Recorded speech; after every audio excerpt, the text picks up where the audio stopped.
he insisted that he could still run for president, we should have much more forcefully questioned whether he was fit for office for another 4 years, which could have led to a primary for the Democrats. It could have changed the scope of the entire election. This is Themba from Black Coffee Podcast, presenting on behalf of Black Coffee himself. We're diving into some serious media critique, and it's coming from a place you might not expect. We're talking about CBS and one of their own veteran journalists, Jan Crawford, who's not holding back. One of the things we also do in the year-end correspondence roundtable is dig into what was undercovered or underreported. Jan? Undercovered, underreported. That would be, to me, Joe Biden's obvious cognitive decline that became undeniable in the televised debate. At the presidential debate with Donald Trump. Unquestioned. And, it's starting to emerge now that his advisors kind of managed his limitations. It's been reported in the Wall Street Journal for 4 years. Still, incredibly, we read in the Washington Post that his advisors are saying that he regrets that he dropped out of the race. That he thinks he could have beaten Trump. And I think that is either delusional or they're gaslighting. President Biden has said repeatedly he was sick during the debate June 27th in Atlanta, and he's always been fine, and he leaves fine. That is his position, the position of many of his top aides as well, even though there is that reporting. So what's the buzz? Well, it turns out that even some mainstream media outlets are starting to question their own coverage, or lack thereof, when it comes to some big political issues. Let's break down what Jan Crawford had to say, as reported by a recent article. It really started and took off in the wake of the Dobbs decision. The court's ruling that overturned Roe versus Wade. The outrage over that decision was so extreme that you saw, I think, a quite calculated effort to undermine the legitimacy of the Supreme Court by Democrats. Senate Democrats, for example, hearings, stories about scandals, some of which were pretty overblown, to say the least. So that has an impact on public opinion. The public starts to believe that this court is corrupt, that this is, it's on the take, none of which is true. I mean, this is still a court. You may disagree with their decisions. It's a very conservative court. It is not a corrupt court. These are 9 justices who have very different views on how to interpret the Constitution, who are kind of in this titanic struggle over law, not politics. Even the immunity decision. I mean, that decision was so misreported to say that the court was going to save Trump from a criminal trial. No, it wasn't. That was never the decision. In fact, that decision is going to help protect Joe Biden from any future prosecution by Donald Trump if he wanted to do that. So, when we look at public opinion polls, sure, the court's taken a hit, but that's true over the years. The court often takes a hit. So do other institutions. And the court's opinion, court's public opinion remains much higher than our other institutions, including the White House, Congress, and by far the news Crawford, media. a CBS News veteran, called out the media, including her own network, for not more forcefully questioning Joe Biden's fitness for office. This isn't some fringe commentary, it's coming from inside the House.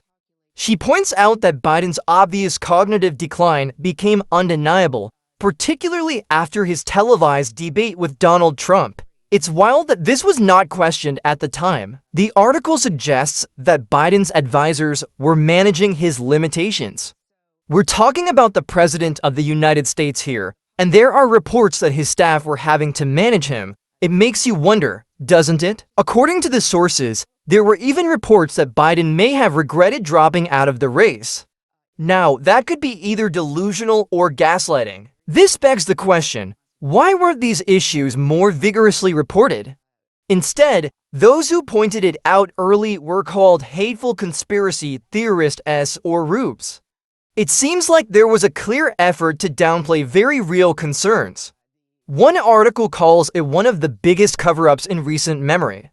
This suggests there is a significant failing by the media, and it appears some journalists at CBS now realize this. They're hoping that by pointing enough fingers, they won't be tarnished with the same level of disgrace as the Biden administration. But the criticism doesn't stop with Biden. Crawford also had some harsh words about media coverage of the Supreme Court. Let's dive into that. Worst public image plunge. The U.S. Supreme Court, dominated by conservatives, issued rulings that gave presidents broad immunity from prosecution, limited the regulatory power of government, and saw critics sharply question the impartiality of some justices. It does lend to the argument the Supreme Court has indeed been politicized, and that the opinions of the justices are not based on law and precedent. The court's ruling more than 2 years ago to let states decide on abortion rights is still white hot. I don't think that this is over by any stretch of the imagination, and it's still a galvanizing topic. And conservative groups this year pursued even more hard-right policies on religion in the public square. Crawford criticizes the media's handling of recent Supreme Court decisions.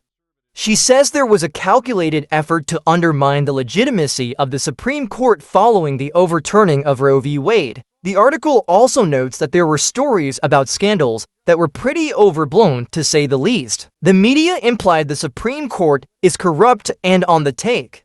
Crawford points out, though, that the court, although very conservative, is not corrupt. Rather, they have very different views on interpreting the Constitution. The source argues that the media coverage has negatively impacted public opinion. The article goes on to say that even the immunity decision was misrepresented and framed as saving Trump from criminal trial.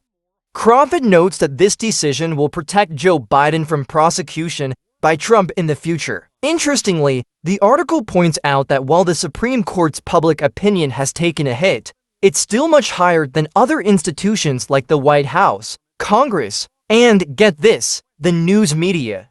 This suggests that people aren't necessarily buying what the media is selling. The article goes on to mention that some conservative groups are pushing hard-right policies. The source further explains that the court's decision on abortion rights is still a galvanizing topic that may not be over anytime soon. Now, what does all of this mean? Let's talk about accountability. The article poses a crucial question. Should journalists be held accountable for purposely misrepresenting the truth or covering up stories? This is a question that deserves a lot of consideration. One of the sources suggests that liberal news networks are upset about misinformation on social media, but see no issue with political on-network news buying Democrat lies about Biden's mental health. The source argues that misleading the public about Biden's mental health and the Supreme Court is more serious because they're purposely exploiting the freedom of the press. The piece also highlights the potential fallout of these admissions. The article even suggests that Trump may go after media outlets like he did with ABC and George Soros. This is a big point. The article also suggests that CNN's end-of-year reviews are doing the exact thing Crawford is criticizing the media for. So what can we take away from all of this? It seems clear that some members of the media are starting to acknowledge they didn't do their due diligence on key stories. This is not a partisan issue. This is about the media and its role in informing the public, especially when reporting on critical issues like the president's fitness and Supreme Court decisions. It's not just about one side or the other. It's about the need for objective reporting and a commitment to truth, regardless of political alignment.